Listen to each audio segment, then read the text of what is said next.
Alors, une page sociale aussi en Israël, cette semaine, avec un nouvel indice qui mesure les disparités salariales, figurez-vous, qui a été présenté au président de l'État. Un indice qui montre une triste réalité. Les femmes, les Arabes, les orthodoxes ou bien les originaires d'Éthiopie gagnent 50% de moins que leurs homologues masculins. Regardez.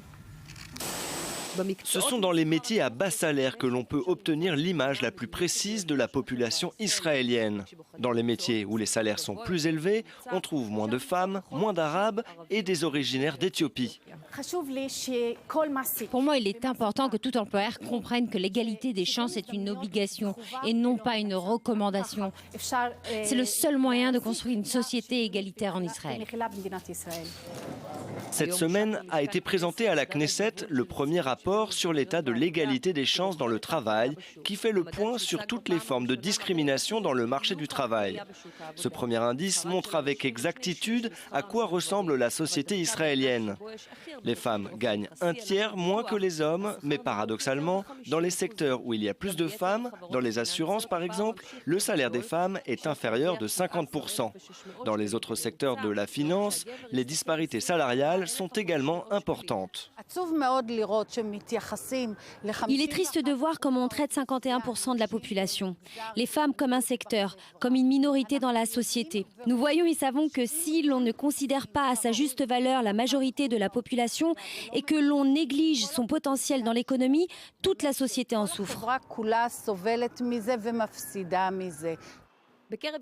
En ce qui concerne les originaires d'Éthiopie, s'ils représentent 4% de la main-d'œuvre active, ils sont 7% dans le secteur de l'entretien ou du jardinage. Les Arabes sont sous-représentés dans la high-tech, ils ne représentent que 2% de ce secteur industriel. Et en plus, un programmateur arabe gagne 2 fois moins que son collègue juif.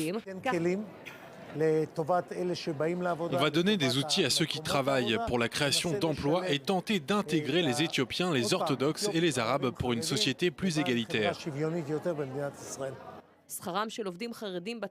En attendant, le salaire moyen des orthodoxes dans l'industrie est inférieur de 40% et dans tous les autres secteurs de 50%. Lorsque l'indice des disparités salariales sera disponible sur plusieurs années, il sera alors possible de vérifier si la situation s'est améliorée ou si les disparités se sont maintenues. Maurice Ifergan, qu'est-ce qu'on apprend d'autre à part cette disparité des salaires?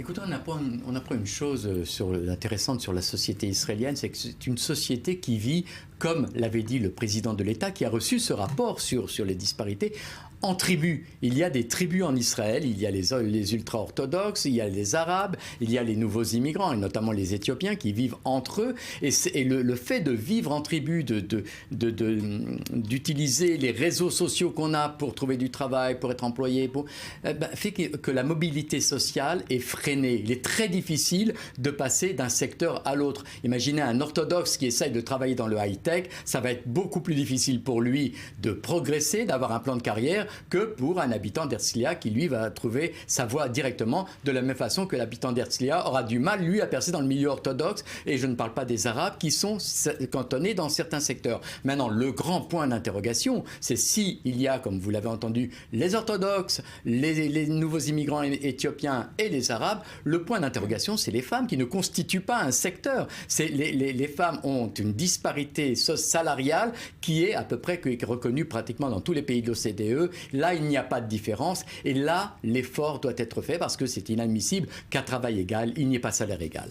Et cette semaine également, on a beaucoup parlé de la pauvreté avec une publication du rapport annuel des assurances nationales sur la pauvreté, Jonathan. Oui, premier point, en Israël. Israël détient le taux de pauvreté le plus élevé des pays de l'OCDE, des pays développés. 1,7 million d'Israéliens, soit 21,7% de la population, est considérée aujourd'hui comme pauvre. Valérie, le Bureau central des statistiques recense aujourd'hui 460 800 familles et 764 200 enfants, je vais y arriver. Ajoutez qu'Israël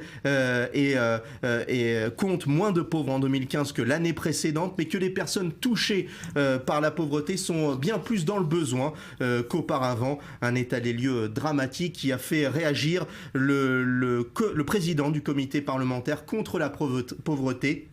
Eli Alalouf, qui a eu cette phrase, Israël pile, c'est la Startup Nation, face, c'est la misère, a déclaré donc Eli Alalouf, le député de Koulanou. Merci Jonathan Serrero.